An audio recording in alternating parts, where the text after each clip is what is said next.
মিন্টা দেবী যে অভিযোগটা উঠেছিল যে 100 বছর 110 বছর তার বয়স, এখনো তার ভোটার লিস্টে নাম রয়েছে। ইলেকশন কমিশন যে চেঞ্জ করলো তখন হলফনামা দেওয়া হয়েছিল? তখন তো হলফনামা দেওয়া হয়নি। অনুরাগ ঠাকুর যে অভিযোগগুলো তুলেছে, অনুরাগ ঠাকুর তো বাংলাকে চেনেই না, জানেই না। অনুরাগ ঠাকুর বলছে ডায়মন্ড হারবারে একটা ভোটে, একটা অ্যাড্রেসে, একটা প্রিমাইস নাম্বারে 45 জন ভোটার রয়েছে। তার মধ্যে 41 জন ভোটারকে আমি দাঁড় করিয়ে ভিডিও করে পেন ড্রাইভে করে অনুরাগ ঠাকুরের বাড়িতে পাঠিয়ে দিয়েছি। 4 জনের মধ্যে 1 জন কলকাতায় রয়েছে, আর 3 জনের বিয়ে হয়ে অন্য জায়গায় চলে গেছে, আর 1 জন মারা গেছে। এই তো হিসেব। তা সেই 41 জনকে দাঁড় করিয়ে তাদের বক্তব্য ভিডিও রেকর্ড করে অনুরাগ ঠাকুরকে পাঠানো হয়েছে। আমরা যে দাবিটা তুলেছি বা আমরা যে অভিযোগগুলো তুলেছি যে একটা ব্রুয়ারিতে 100 জন ভোটার, কর্ণাটকায় কংগ্রেস যে অভিযোগটা তুলেছে যে মহাদেবপুরে একটা ছোট্ট বাড়ি বা ঘর 8x10 একটা রুমে, সেখানে 150 জন ভোটার। তো 150 জন ভোটারকে দাঁড় করাক না, ইলেকশন কমিশন দাঁড় করাক। আর প্রশ্নটা তোলা হচ্ছে ইলেকশন কমিশনের দিকে, আর সাংবাদিক বৈঠক করছে বিজেপির নেতা অনুরাগ ঠাকুর।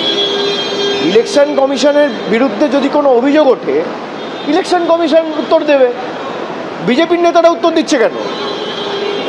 সিবিআইকে প্রশ্ন করলে বিজেপির নেতারা উত্তর দিচ্ছে, ইডিকে প্রশ্ন করলে বিজেপির নেতারা উত্তর দিচ্ছে, ইলেকশন কমিশনের বিরুদ্ধে অভিযোগ উঠলে বিজেপি নেতারা উত্তর দিচ্ছে, সাংবাদিক বৈঠক করছে। অনুরাগ ঠাকুর যে অভিযোগ তুলেছে তার উত্তর আমরা দিয়ে দিয়েছি, কিন্তু আমরা যে অভিযোগগুলো করেছি তার উত্তর ইলেকশন কমিশন দিক। সে উত্তর কে দেবে?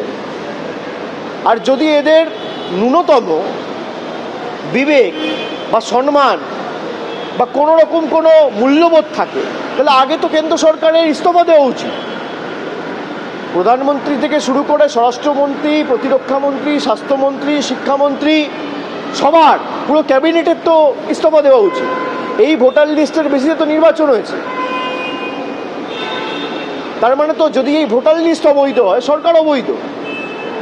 আপনি তারপর এসআইআর করুন, ইলেকশন কমিশন তারপর এসআইআর করে ভারতবর্ষে ফ্রেশ নির্বাচন করুক। আমরা তো মানুষকে ফেস করতে ভয় পাচ্ছি না, আমরা তো চাই নির্বাচন হোক।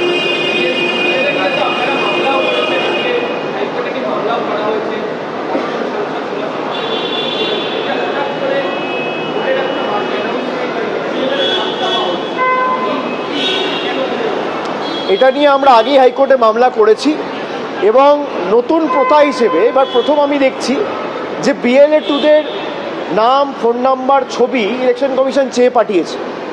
এখন ইলেকশন কমিশনের তো ক্রেডিবিলিটি শূন্য হয়ে গেছে, এটা তো বিজেপির কৃতদাস হিসেবে কাজ করছে,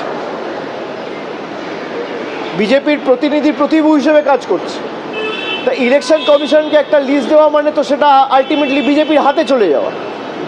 আমরা আগে দেখেছি এই যে কেন্দ্রীয় সংস্থা, আমরা কোনো রকম কোনো তথ্য, আমার ক্ষেত্রে আমি বলছি যে তথ্য আমি ইডিকে জমা দিয়েছি, বিজেপির নেতা বা বাংলার বিরোধী দলনেতা শুভেন্দু অধিকারী সেই তথ্য তার হাতে পেয়েছে। আমি এই নিয়ে মামলা করেছি, সেখানে আদালত ইডিকে হতছড়া করেছে।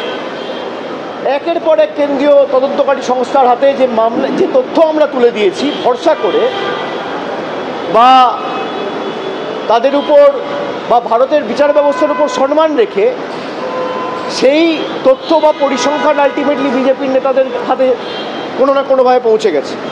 তা নির্বাচন কমিশনকে আমরা যে তথ্য দেবো সেটা যে বিজেপির হাতে পৌঁছাবে না, তার দায় দায়িত্ব কার?